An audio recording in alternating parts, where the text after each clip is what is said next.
PGA Nation, we are back. And we are back with the official first round of Golf Madness. And we are pumped at the TPC Toronto, the Canadian Open. It's a fun tournament. Of course, it's a precursor to the US Open. But we have a big draft ahead of us tonight as we've called in the big guns in the first round, the first official round of the Golf Madness draft. And we have some very special guests joining us tonight. Spence, before we get to it, how are you doing tonight? I'm doing well. You know, I told everybody who's in this draft tonight, and I told you this also, Joel, like the groups were AI'd of who got with who. And when I saw these four together, I wrote you before we ever figured out who was going to go for what tournament. I said, these four have to be the opening for the show. This is going to be electric. This is going to be full of fun. There's probably going to be backstabbing on these picks, but really excited to get this started. Thank you for everybody who has been tuning in. Last week we had the play-in games, a lot of excitement there down to the very stretch of it. And congratulations to everybody that advanced. But no, I'm ready to get this going. This should be a lot of fun. It's going to be a lot of fun. We have 4 people drafting tonight. So in case you're new, a quick rundown of what we'll be doing tonight. We are hosting a tournament. It was a 32-team tournament. Well, 32 in the official field. I think it was an original roster was 38, and we whittled down to 32. Is that right? 36 down to 32. 32-man tournament. From this week, 2 will advance. So the 2 highest scores in this draft will advance. If you're new to the show, what we're doing is we're doing a snake draft. So you're going to draft your lineups. We'll do DraftKings rosters with real salaries. So you can't just take all the best players. You actually have to be able to afford your lineup on DraftKings. We draft 4 lineups. The top 2 scores will advance. If you're tuning along and you're on YouTube, get in the chat. If you have any questions, comments about what's going on, drop it. We will be sure to get to, mention, answer any questions that come up. We do have a hard stop today at about 10:02. So we're going to get through this a little quicker than normal just to make sure we can get this draft done on time and get everyone onto their respective duties that they have for this week. All right, Spence, we teased that there's going to be some special guests tonight. If you've been following us around on X, you know who it is, but a few of our guests can't seem to agree on anything. So, Spence, who are we bringing on the draft with us tonight?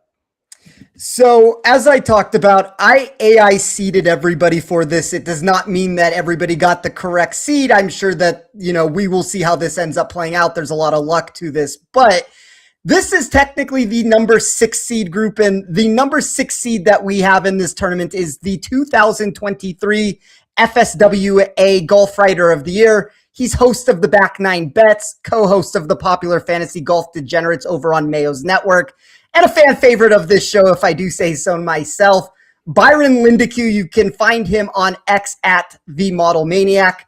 Byron, how are you, my man? I'm fantastic. Anytime I get an opportunity to openly shame Brian Kirschner, I get thrilled to be there. So happy to be here. Not that Brian's on the show, but thanks for having me, Spence. Well, speaking of such, the number 11 seed, host of Tappin' Birdies, who I would consider, and I think many people in the space would consider, one of the most influential content creators we have in this space, someone who's amassed nearly 30,000 followers on X. You can find him directly on that site at Brian Kirschner _. You can also get some of his stuff over on Inside Sports Network. Byron, how are you doing, my man?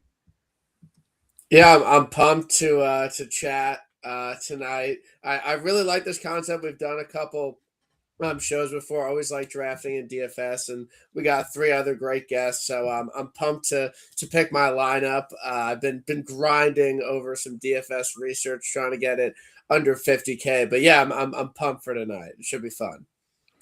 Yeah, this is going to be nothing but excitement. It is, like I said, 4 very strong personalities here, and one of those you guys are going to see in a second. Number 22 seed, one of the best sports handicappers in the game. Whether you want picks for golf, football, basketball, or baseball, our guest has you covered. You can find those picks over on his website, dtmsquashpicks.club. The Squatch himself, Dan Leach. What is up, man? Good day. Listen, 22 is my lucky number, but I guess what AI did you use? Because I thought I paid the AI off to be a higher seed. I guess it didn't work. I guess the check bounced. I mean, I don't know what happened there. I do know Byron was complaining on the opposite end that he thought he was too highly seated. But look, I mean, it puts a really exciting group in here with the four of you guys today. And as we said, two can advance. So you're going to have a chance to outplay that seed. Great to be here. And Byron is a lord, so I respect him. And then our last seed here, number 27 seed, someone who I've been fortunate to call a friend over the past few years, host of Catching Out at VSiN Live, self-proclaimed golf novice. I don't think that that's necessarily true. I think Dustin's probably trying to sandbag everybody here, but my good friend Dustin Swedelson. I mean, I've bet 5 golf tournaments in my life. 3 of them were the last 3 Masters. So I would say I'm pretty limited as far as golf is concerned, which, by the way, I'm on a free roll. Like, this is the easiest thing in the world. I don't even know basic strategy here. You guys are in trouble. If any of you fall below me, I would say that's a bad sign for you, because my model is this little website we call google.com. That's the model I use for handicapping this event. So is it bad that I bet 5 golf tournaments last week? If you bet 5 in your life, it just means I'm either really good or really bad. Well, I will say, Byron, I don't have the statistics to back this up, but I'm pretty sure Byron has the most drafts on our show of any guest that we've had. Byron's on our show a bunch of times. Yeah. Do we think that gives Byron a greater edge in this draft because he has the most experience? Well, all the golfers he picks are awful, so I don't know if it's gonna. That's why I'm picking 4th. All right, well, there you have it. Byron, you want the 4th slot? I'm going to go ahead and give it to you because you've been on our show the most. I'm going to give you that call. You want 4? You got 4. Brian, you've been on our show the second most. So, Brian, I'm going to give you the choice of where you want to pick next. I'll go a second, I guess. I don't know. Second? That sounds fine to me. Well, I wanted to pick. All just right. I like you. No, it's fine. I gave the first 2 picks out, Spence. You can go for the next 2. I mean, I was going to spin the wheel for this. I don't know if you want to spin the wheel for the other 2. We just started assigning picks to everybody. We only have 40 minutes left, so we don't have time to wheels to spin. We just got to get people picks and get moving. I mean, do you 2 have an opinion of where you would like to pick? If not, we can spin a wheel in 2 seconds for one choice. Dustin, go for it. I'll be honest. It doesn't really matter where I pick. It doesn't. Give Dustin number 1. All right, Dustin can take the number 1 pick here. We'll put Dan at the number 3 spot. All right. So you tell me when we start. You're on the clock. You can go ahead. I'm on the clock. You can roll. Hey, I'll give a quick, in case anyone didn't know, I'll give a quick reminder. It's snake style. So, Dustin, you're going to go 1. Byron, you'll have 2 picks in a row on the way back. And just remember, you have to stay within your DraftKings salary. So don't go taking all the highest price guys early and not have enough money to finish out your roster. If you do that, we'll probably call you out anyway, but just keep an eye on that. All right, Dustin, without further ado, the first pick, you're on the clock. So that was the thing for me. I was like, I kind of wanted someone else to go first, take some of the big boys off the board. Do I go for a long shot early so I get my value? I'm saying screw it. The name that kept popping up when I kept looking at things this week, I'm going to go with big money first. We're going Tommy Fleetwood. Fleetwood off the board. Now, I guess, if you've already said you don't watch all that much golf or bet on that much golf, but the biggest concern everyone's going to have here is, can Fleetwood win? I mean, he won at East Lake, so I guess he can win, but it doesn't tend – of course, I had a live bet on Fleetwood last week. Thought I actually might win it, but I should have known better because Fleetwood doesn't win, apparently. But I'd love to get your take on that. We'll start with you, Brian. Would Fleetwood have been your pick here in the point slot? I've had my first pick kind of locked in for a while now. No, I mean, obviously he's probably the best golfer in this field. Can he win? Can he close on Sunday? I mean, no. He's already blown this tournament. He's blown many tournaments, but RBC Canada 2023, he absolutely blew. So, no, I think Tommy Fleetwood is winning this? Absolutely not, but I'm sure he could finish like T7 or something. Fair. I think that's fair. All right, well, you said you had your pick dialed in for some time, so I'm excited to hear. Who is it? Without a doubt, Zach Bauschow would be my first pick this week. So I've been on him the past couple of weeks. I invented him. Some are saying I invented him at the Zurich Classic. He made a hole in one. And then I bet him last night 135-1. He took some action on Bookmaker early in the week. And I was like, this is great. His approach numbers were great last round. And then I get a text from my friend and said, Byron laddered him. So I was like, oh my God, this is so perfect. I'm going on a draft with him tonight. So yeah, Zach B, he's the winner. And I get to steal him from Byron. So perfect scenario to start out. Wow, Bow Chow off the board was not where I was expecting to go at the second pick, but I like it. I like Bow Chow this weekend. I was thinking it was going to be an immediate fight from Byron, but it sounds like Byron, you got a Bow Chow bet as well this week.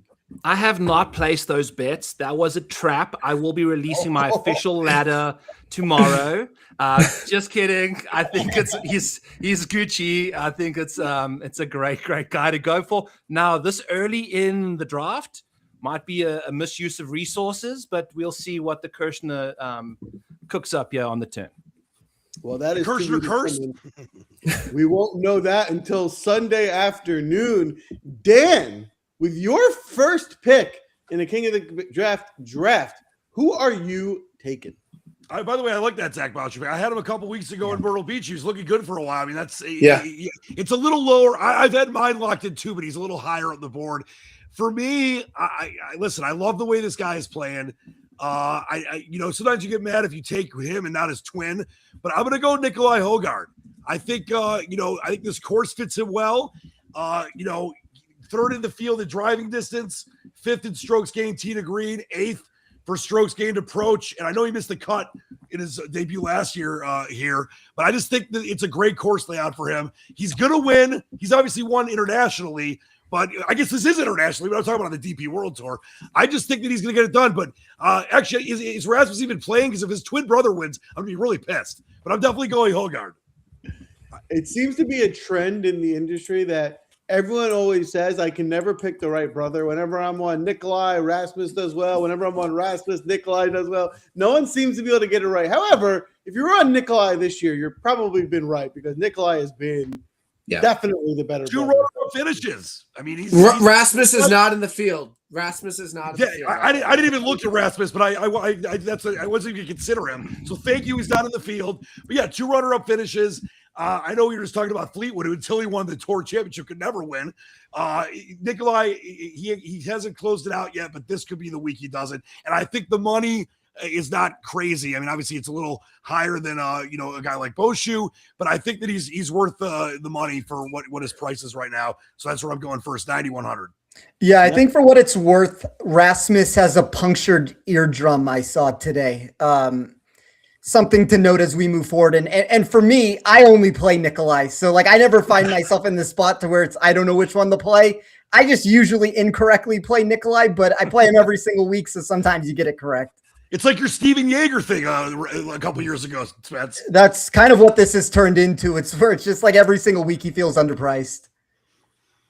All right. Højgaard off the board. Byron, you got your fourth pick. What you wanted, you got two.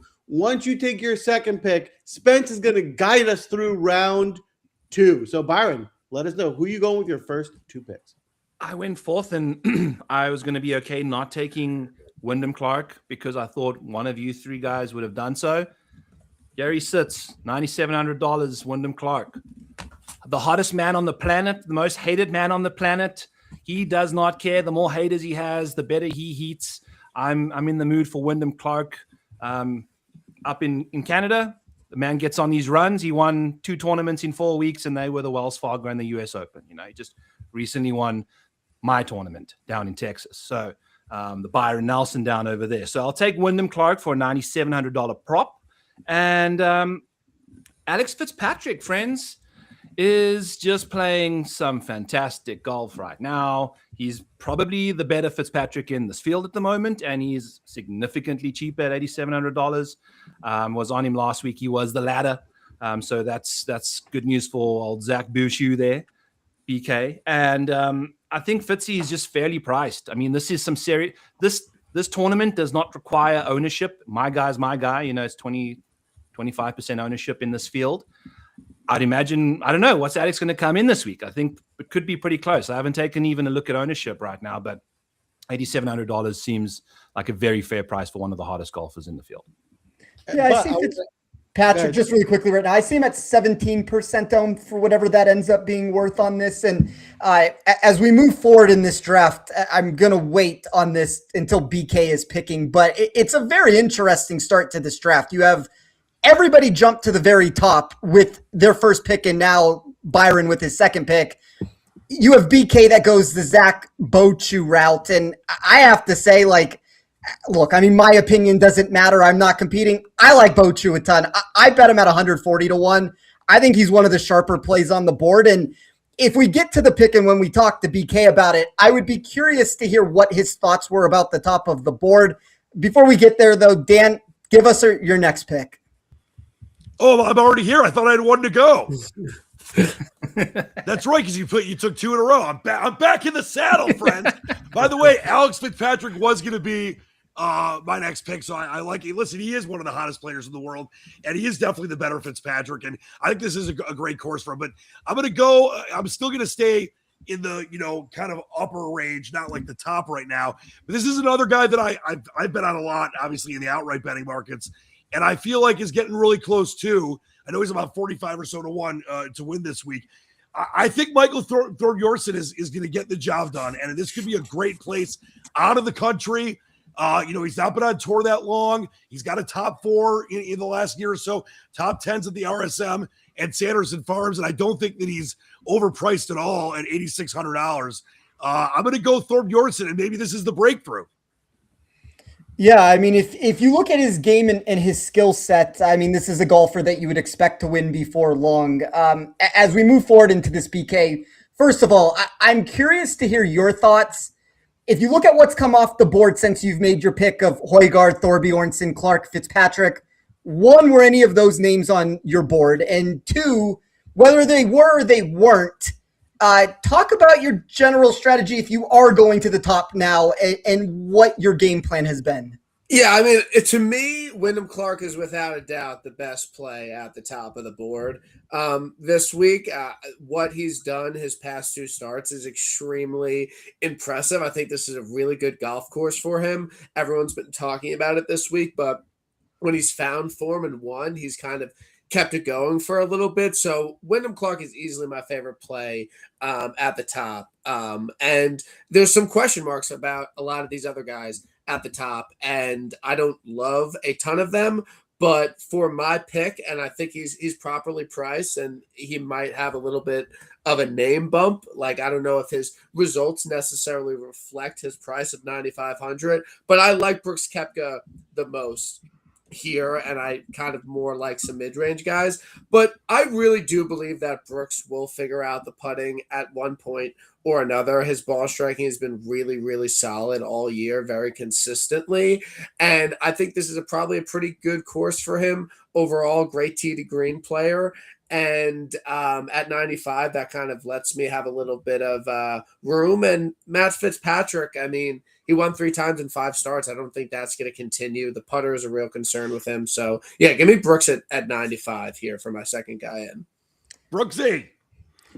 Funny enough with that pick, so there's 5 people on my outright card this week. BK has 2 of them so far. So I think it's a strong start. I tend to agree with the Brooks Koepka take here. I know everybody wants to talk about the putter of where he stands, but there are some positive trajectory marks for me this week.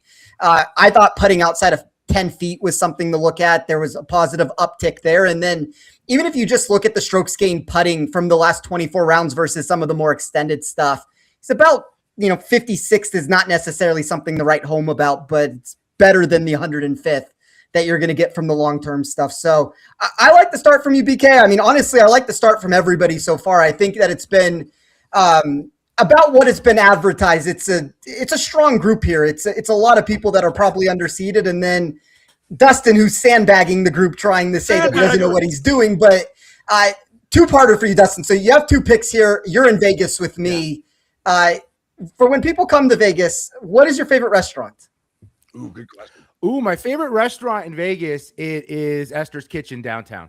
That is the number 1 spot for me. Brunch, you get the sourdough bread. You get like 5 or 6 different dips they make in-house. They make sourdough pizza. It is far and away better than anything on the strip. Esther's Kitchen. I like brunch. I've never really done dinner there, but the brunch, 10 out of 10. And I've lived DC, Atlanta, New York. To me, it's the best brunch spot I've ever I thought been you were going to go Michael's. Michael's is legit, but here's the deal. I've only been to Michael's 4 times, and I've never been the one paying. Well, you're lucky. So I'm always if I had to pay if I had to pay the bill at Michael's, it would definitely not be at the top of the list. But that's borderline the most perfect restaurant. Tableside Caesar and some Australian crab cakes and lobster. Love it. All right, Dustin, 2 picks on to you now. All right, so I learned my lesson. I wrote it down. Should I advance? Go for the values early on. However, a lot of my value guys are still there. And I'm going to go a couple routes here for my next 2 picks back to back. The first off, we're in Canada. I need a Canadian. I need someone to wave that maple flag. We're going to go with Corey Connors. He's a Canadian favorite, pure ball striker. We're going to take a chance that his iron play with this course being a little bit more lenient, he can hit some bombs. There's not a lot of rough out there. There's not a lot of water. I'm going to go with Corey Connors here. He's at 7,800. And then the next one I'm going to go with, let's look at Aaron Rai. His name kept popping up when I kept doing research on this event. So elite tee to green consistency, precision golfer, accurate driver, gains on approach. So we're going to go back-to-back Corey Connors and Aaron Rai for picks 2. Does Aaron Rai have any good results recently? Has he done anything of note in his last couple starts? I literally don't know. I don't follow golf. I can't tell if that's condescending. He won the PGA Championship. I thought he got a sponsorship somewhere. I thought that's what you're talking about. That's why he's popping up in your research, is because of That would make the sense. SEO numbers on Aaron Rai are never going to be higher ever again. That would make sense then. I do have a question. While we're talking about hot golfers, I think multiple people in the last round said that they thought Alex Fitzpatrick is officially now the better brother. Is everyone in agreement with that statement? No, I'm not. Just for the last 2 weeks. Dan said it like it was written in stone. I suggested it. Okay. And when you're speaking about hot golfers, Dan's team is starting a runway service. Look at this Nikolai Højgaard, Michael Thorbjørnsen, lanky, good-looking Euros. This man is putting a team together. I'm going to start hunting down some handsomes at the turn here. Do it. Byron's team needs to get better looking. He's officially made that statement. Let's see how he does it. But first, Brian, you got one coming up. You got Bow Chow and Koepka. Where are you going with your third pick? Yeah, I'm honestly a little bit surprised that he's still on the board, and it wasn't necessarily someone I thought I was going to draft. But I think that his outright odds and his DFS price are kind of flipped a little bit. So I'm going to go Raitan, whatever, Christoph, the Norwegian, obviously won the Truist 3 starts ago. Definitely biggest win of his career. Follows it up with a made cut at the PGA and plays really well at the Memorial last week with the T6. His approach numbers were really, really good, gained in all 4 major categories. Very long off the tee, great ball striker. And again, this guy's like, I think he's like 25-1 this week to win, and his DFS price isn't really reflective of that. So, give me Raitan for my third guy in. All right, there you have it. Right, I like him too. He's been really solid, especially over the last month or so. So if you're riding that momentum, that good form, I think that's a really sneaky good pick there by Brian. Dan, you got your third pick. You're back in the saddle. You got Højgaard and Fjordbords, and I got a feeling you're looking for bombers this week. But tell us, where are you going with your third pick? Should I go with another good-looking European? I mean, what should I? I'm building a squad here. Thor is American. Quite He was the born squad. in Connecticut. Thor I love that he looks it.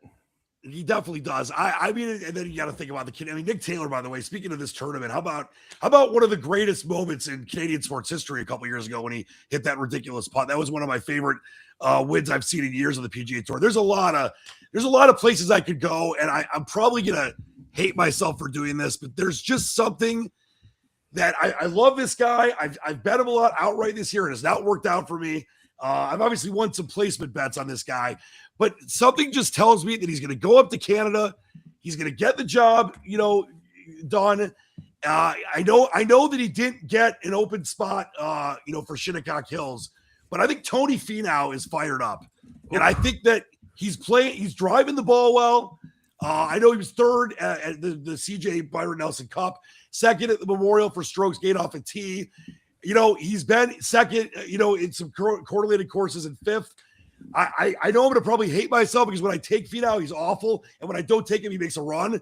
But the problem is he blows up too much. But I think Tony Finau for the price of $7,400 is going to make me really happy this week. So I'm going with a guy that I've loved for a long time. And I'm not saying he's close to winning, but I just feel like he's getting closer to being the Finau we knew that was contending in the Masters and majors and a lot of tournaments. So I go Tony Finau. 7,400 value pick. Tony Finau off the board. In a watered-down field like this, I like that pick here in the third round. Tony Finau to Dan's team. All right, Byron, you got your next two. You actually have – oh, nope, never mind. That's not true. You don't have the lowest dollar per player left, but you're close to it. Where are you going with your next two picks? Okay, my next pick is going to be a dollar-saving guy. $7,400 as well. It's Tony Finau. No, I'm joking. It's Andrew Putnam. He is my guy. I'll trade him. I'll trade him to you. No. I'm happy to take the better putter of the two here. Someone with some sort of reliability, no legal lawsuits on his front porch no matter where he is in that's why he travels so much, is so he can't be served. They struggle to track him down. But Andrew Putnam, he's been sneakily good and consistent this year. I mean, he's 5th, 18th, and 17th in 3 of his last 6 starts. He finished 6th here last year. Great on bent grass. He's cheap, $7,400. Give me him. Then I'm going to go with the second hottest guy. Now, my guys are hot to trot on the data sheets here. They're not. Tony Finau he's I guess, he's got a lot of kids. He's good looking if you ask me. But Eric Cole, he's been playing the second best golf out of everybody in this. He's got you know how I go about guys with mullets. They're my weakness, and he's starting to get there. And 6th, 2nd, 8th in his last 4 starts is something that's really impressive. He's found the driver lately, back-to-back starts now, whipping the driver around like he knows how to. And at some point, this guy's going to win a golf tournament. He got beat by Russell Henley, I would say. He didn't lose that tournament in the playoff. Maybe he should have not been in the playoff, but, Russ went nuts, and I'm not going to complain when I hit him last time. So that's my guy, Eric Cole. He's going to redemption season this week, and Andrew Putnam's going to save us some bucks. Well, Byron, you can thank me that week for being on Eric Cole. It feels like an every week output at this point, to where I come in second place, and had Siwoo a couple weeks before that with a multiple shot lead. Eric Cole, the next tournament, can't seem to get one across the finish line. But I mean, look, Eric Cole, no matter how you're looking at this from a statistical perspective, the numbers check the boxes of what you want to see. He's the number 1 player over the last 24 rounds in this field in strokes gained total. You look at him specifically for this golf tournament and at this course, a lot of those metrics continue to check those boxes. And it's like, I've always had this mentality with people like him, and there's some other names in this tournament that have not been picked yet, but until we see the form really go in the opposite direction, if you're going to keep pricing these options down as not top 10 players, I think Aaron Rye's another really good example of that, by the way, of a golfer that's just massively underpriced. I think the Cole pick makes a lot of sense, but 45-1. It's 45-1 this week. Like, guy's a mini tour legend, by the way. He's won everywhere else except for the PGA Tour. He's going to. At some point, it's going to happen. I mean, like, if he keeps putting himself in position, honestly, it's the Tony Finau thing of years ago, where you almost get this negative stigma attached to you because you don't get yourself across the finish line. It's a really unfair output for some of these players. But Dan, as we move into your pick right now, one of the things I want to say that I've noticed, like, we did a lot of these head-to-head drafts last week, and we had people in various degrees of price points, to where somebody's at the top of the board and somebody's at the bottom. That's not what it is between you four right now. It's been kind of lockstep to where you guys are all within a couple $100 of each other. So where are you going to go with this next pick? Are you going to kind of keep it in that same range? So basically you're saying this is the greatest draft ever. Like the 4 kings of the world. Listen, speaking of a guy that I had an outright ticket on him, actually had an outright ticket on him, Smalley, and I'm forgetting, I had someone else in the top 10 a couple weeks ago at the Schwab. And I think I love what this guy is doing. I think he's priced well as well. He almost, like I mentioned the Schwab. It's my man, Super Mac Mester, $7,900. Yeah. I think that he's another guy that can get the job done, and that is playing, the kind of golf that if he can finish, like obviously Eric Cole almost did, and he almost did a couple weeks ago. I think the price is right, and I feel good about him going up north and getting the job done for the Squatches Army team.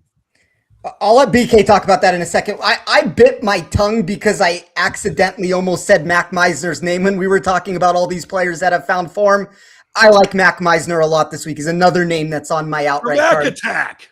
Yeah, it's a lot to like about him, but BK, I mean, what's I would have bet there? any amount of money in the world that I could have drafted Mac Meisner with my next pick. Like, there was no world in which he was taken. The fact that Sam Burns has not been drafted and Mac Meisner, Eric Cole, and Zach Bauschow has is kind of confusing me. It's a genius group.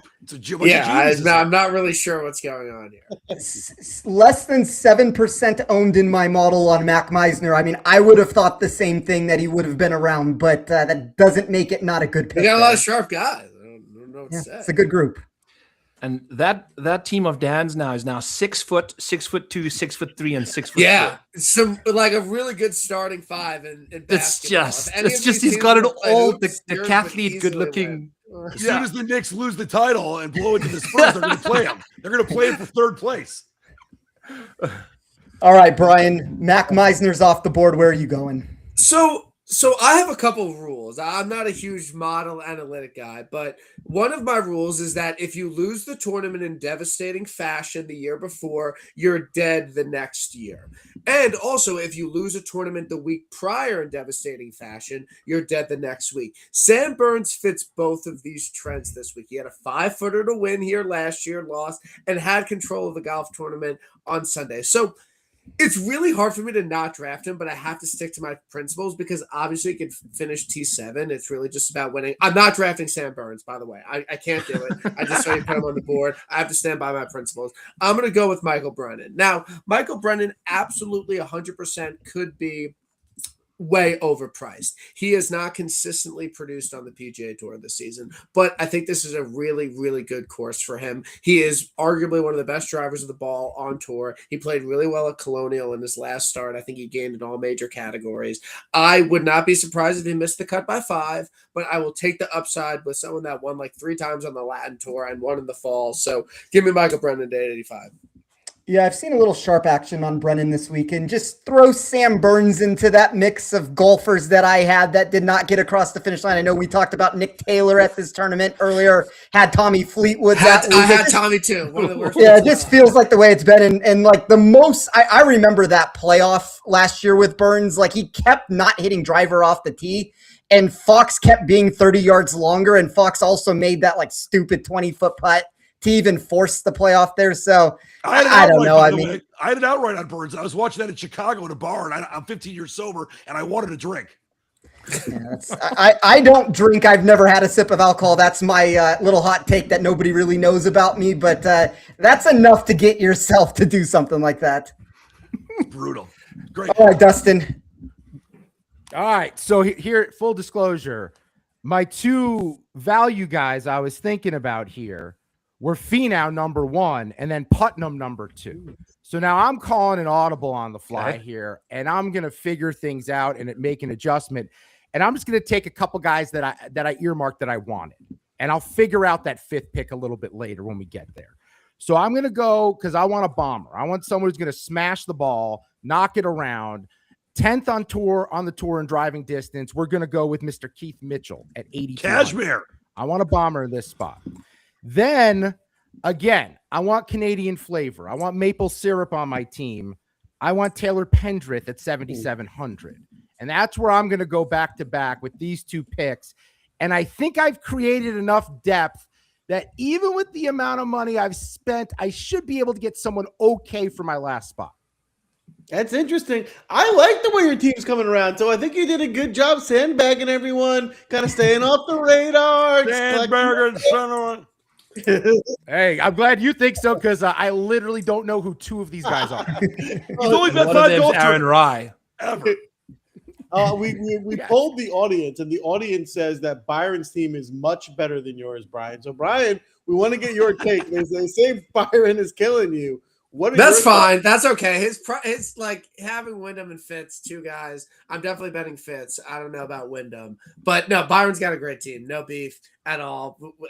We like to poke fun at each other. Brian, I'm just we didn't even ask the audience. I just made that up. Oh. So you're good. Your team might actually still be better. I just made that up. Okay. But you are up with the I don't know who I'm going to pick. I really don't. I'm going to stick with my guys. We're going to stick with my guys.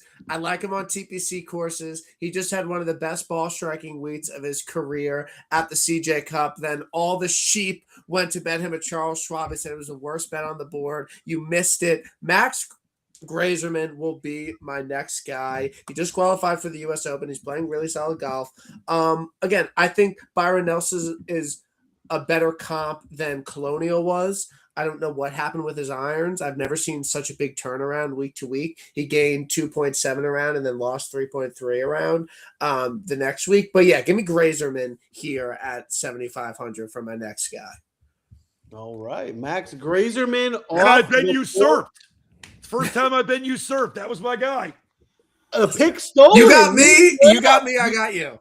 Hey, listen. I said I already love you, so it's all good. You know, we can trade later. By the way, really quick, you said full disclosure. Go see Disclosure. I saw that last night.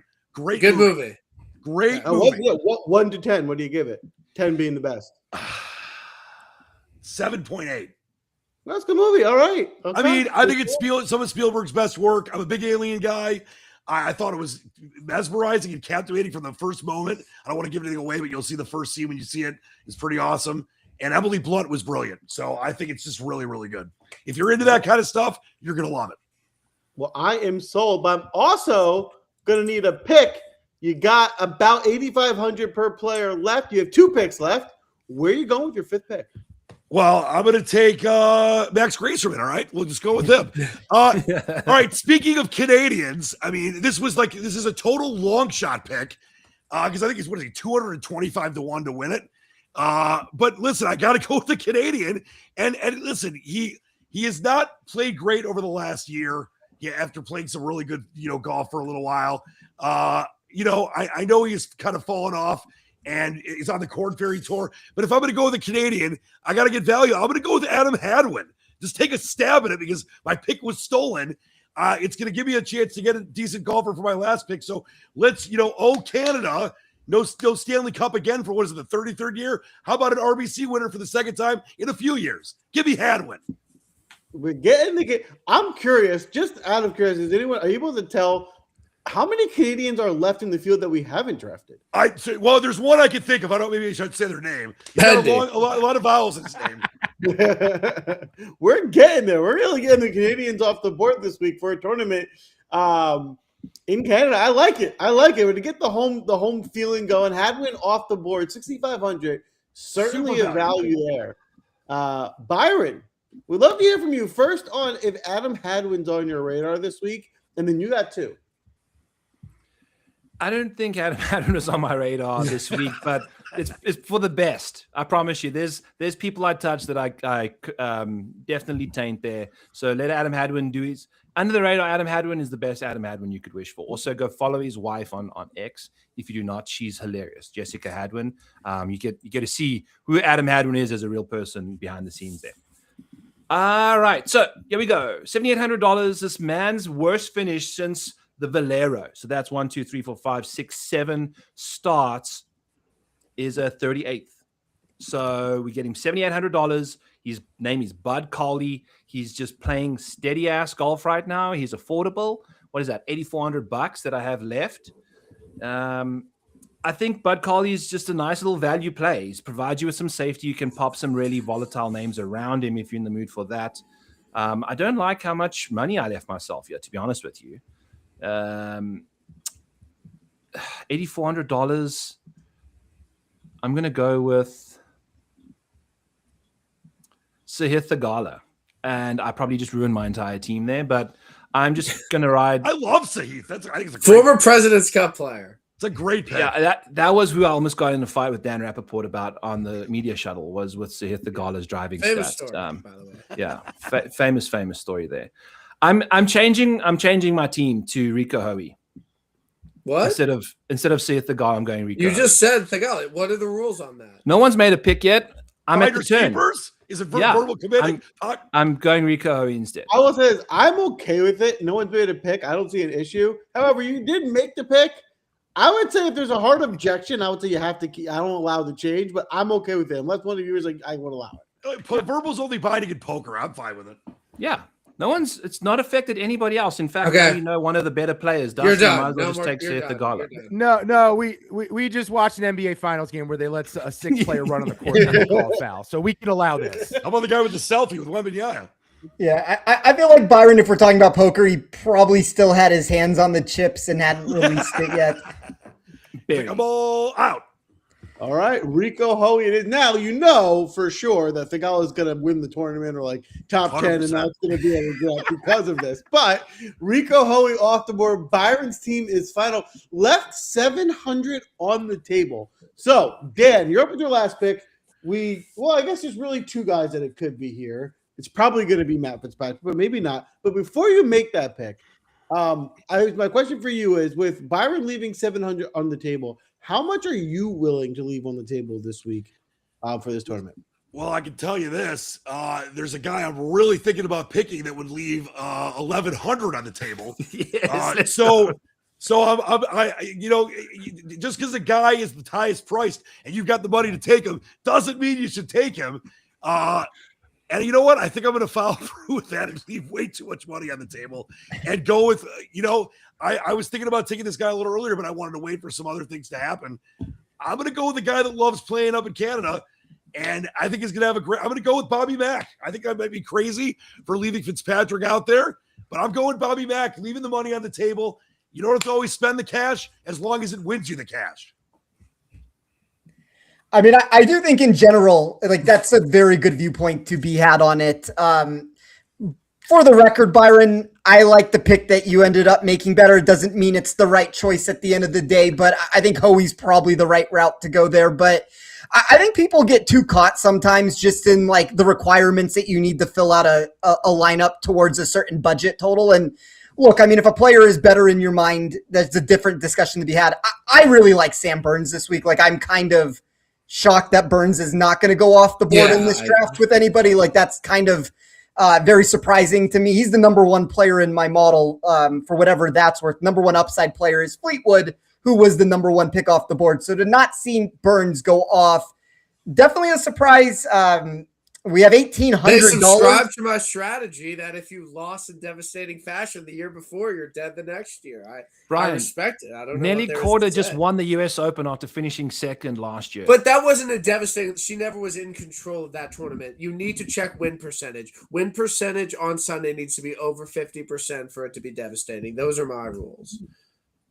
You should run that, Byron. That's something to incorporate into the model. See like what it actually ends up being. Because like, look, when people end up falling apart, there's probably some truth to that moving forward. But yeah, I mean, the two names before you, Brian, have left $1,800 total on the board. Are you going to follow suit, or are you going closer to the vest here? No, I have $8,400 left. Harry Hall is $8,400. I'm picking Harry Hall. I understand it's not a regular DFS contest, but that feels good to me. I'm fine with Harry Hall. I like that he missed the cut and let a lot of people down in his last start. I think he could bounce back pretty well. So yeah, give me Harry Hall, $8,400. He never finishes in the top 5, but he doesn't miss a ton of cuts. So yeah, give me. But Harry he looks great. He's got a great hat and a really yeah. And by the way, his Instagram is fire. Yeah, he is. He if you scroll down, he has a lot of funny posts. Pride of UNLV. At the end of the day, I'm always going to root for all the UNLV guys. All right, Dustin, you started us off with Tommy Fleetwood. You will end this draft with your next pick. I wish I could borrow $200 from Dan and take Theegala just so I control Byron in case he goes off this week. So I don't have that $200. It came down to 2 names for me.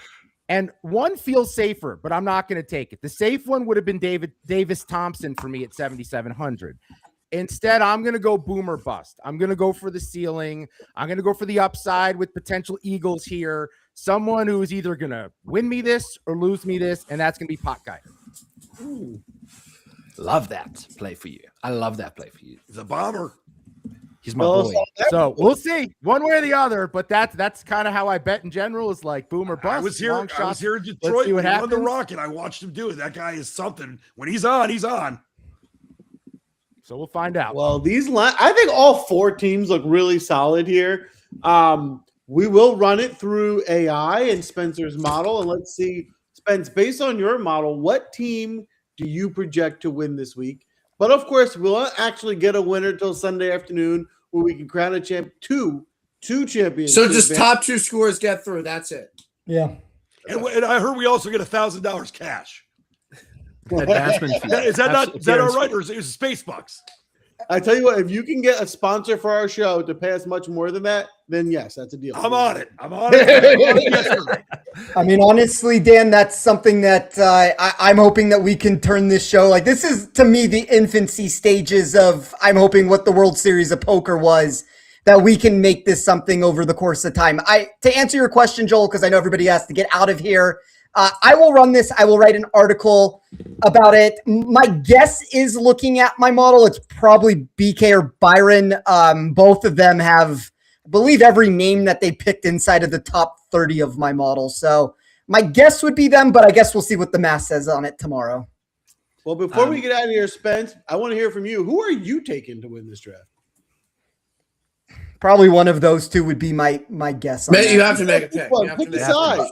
Let me run. Everything I do is very analytical and data driven. Let me run the numbers tomorrow rather than me just like making up a pick on the spot and then going off vibes. I don't go off of vibes on it. I don't want to contradict it where I say, well, Byron's the obvious winner, and we come back and there it is. Dustin has sandbagged everybody, and it's really hit. Against Dustin and I at your own peril. Yeah. Well, I'm going to I wouldn't do that. I like Byron's team. I'm going to pick Byron right on the whim. I think Byron's going to win this draft. But we appreciate all 4 of you guys, which is a great draft. I think all 4 lineups can win. I think there's a 4 really strong drafts. I'm excited to see who comes out as the top 2 and who will advance in Golf Madness. I told you I'd get you out of here at 9:50. We are right on time. Hey, we appreciate all 4 of you. If you have to go, feel free. If you have a minute to stick around, please feel free. I want to give you each a chance to let everyone else know where they can find you this week. Start with you, Dustin. Go ahead. You can find me on VSiN, various shows throughout the summer. Then in August, my show Cashing Out will return 11 p.m. Eastern time. And that's where you can. And on Dustin Swedelson. One of my favorite people in the space, Dustin. I've appreciated all the times that you've made me feel welcome over on VSiN. You do a great job with everything that you do. If you don't do so already, please listen to what Dustin has to say. Dustin is, regardless of what he's talking about with golf here and whatever he thinks that his opinions are, Dustin is sharp. He's a very good listen at the end of the day. So listen to Dustin if you're not already.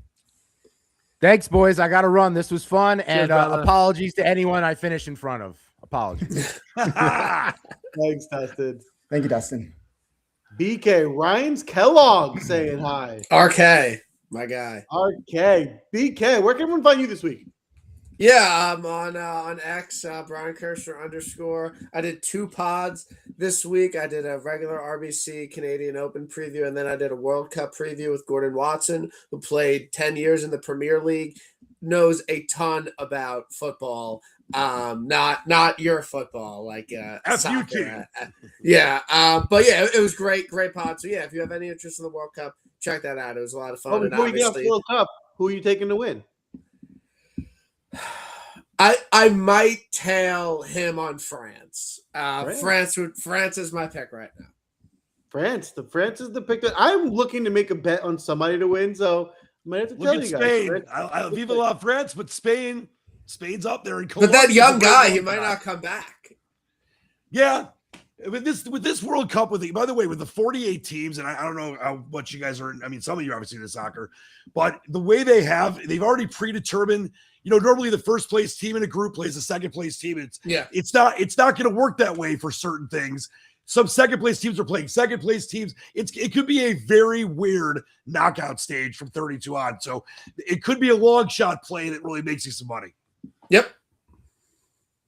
Well, speaking of such for this show, to segue it back into this, that's how we set it up a little bit more on like the conventional way of it, what it used to be. The winner of this group will be playing the second place of my group, and then vice versa on that. So if I'm able to advance, might be seeing some of you guys in the next round. We'll see if I can get by my group though first. Heck yeah. Dustin's kicking our ass. It's happening. It's AI is just, it's the theme of the show.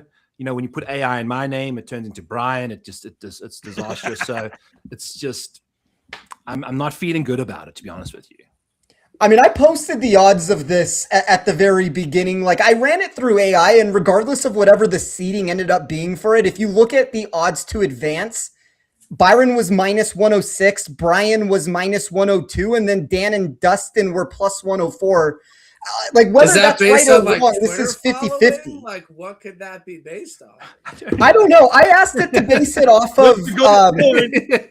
I said, take away followers, take away everything. Just base this off of, like, the content that people provide, what you see from them in the space. Are they winning or are they losing? And, I mean, look, I don't know how accurate AI is on this at the end of the day, but every single group looks pretty similar to that. I don't think there's any person. Farnsworth might be the only one that's like over minus 110. I guess Joel was minus 111, but everybody else is almost 50-50. Yeah. It's going to be a lot of luck to actually get through. Well, let me ask you this. PK, you asked that question, right? What do you think fair odds would be for someone in either a format or for the whole tournament? Do you think anyone should be more than like 20 to 1? DFS is so random a lot, and like anything can really happen. And one of these guys that we thought could be a cut maker could go out and win the thing. So I have absolutely no clue in a 4-man contest what any of the odds would be. I'm not that smart. I agree, but I would also agree. I don't think they should be that far apart. I think everyone has a chance to win. I think it should be close. For what it's worth on that, once again, take AI with a grain of salt. Byron was plus 255 to win the group. Brian plus 270. Dan plus 320. Dustin plus 375. I think to actually win this thing, I don't know. I mean, like Joel and I were talking about this. I think that anybody's edge is so inconsequential in the long grand scheme of this that I can't imagine anybody's better than like 4% to actually pull this off. Yeah, that's what makes it so great, because there really is. It's like it's an open playing field. It's a really, there's lots of things that can change the people's advantages or disadvantages that makes it a lot of fun to have a chance to do this. Yeah. I would agree with that. And as we get everybody out of here, Byron, I'll let you tell everybody where they can find you. But I have a question for you very quickly. Here, I was thinking about this before we went on air, and I want you to think about this before you actually answer, because I think you know what you're going to answer, but you got to give the show a little bit of respect on this. If I told you in the next 12 months you could have one of these 3 things happen, I want you to rank them from the one you want the most to the one you would want the least on this. So another FSWA Golf Writer of the Year award, you win this in 2027, let's say. I know you want that research article of the year. Will you put that as the second choice, or you're the king of the draft here in 2026? Rank those 3. I thought you were going to say Jets Super Bowl. Like I was. I mean, that's not even like realistic.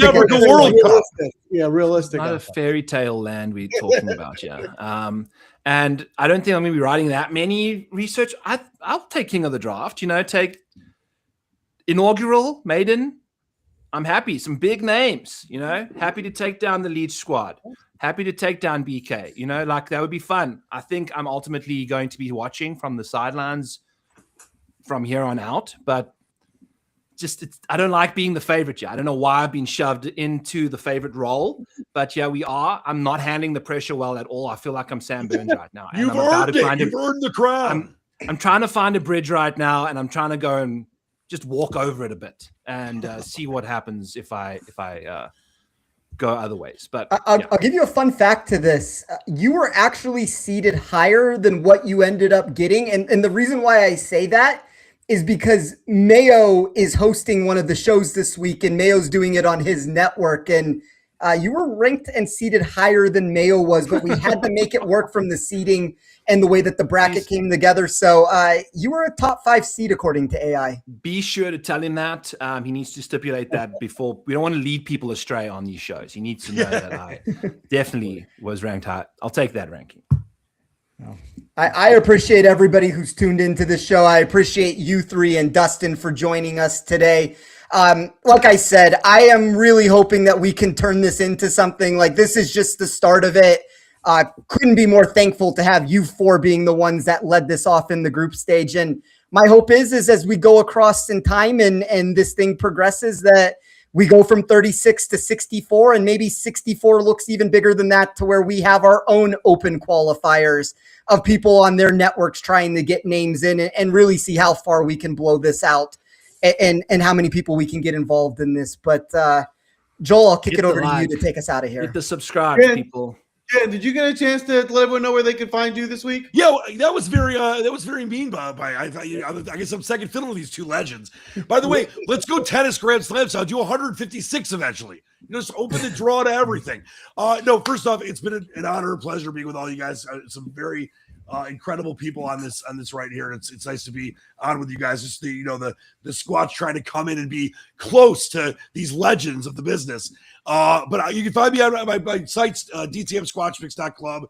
Give picks on everything: golf, football, even tennis, horse racing. Obviously, there was a crazy Belmont. And you get me on Twitter, Dan Leach DTM. And once again, it was an honor to be part of this. Yeah, it was an honor to have you on. All of you were fantastic. This was a great draft. Great way to kick off round 1 of Golf Madness. Stay tuned. Check out next week. We'll crown 2 winners, 2 will advance, and we will have a king of the draft. Good luck this week, gentlemen. And thanks again. Thanks, Joe. Thank you, guys. Thank you.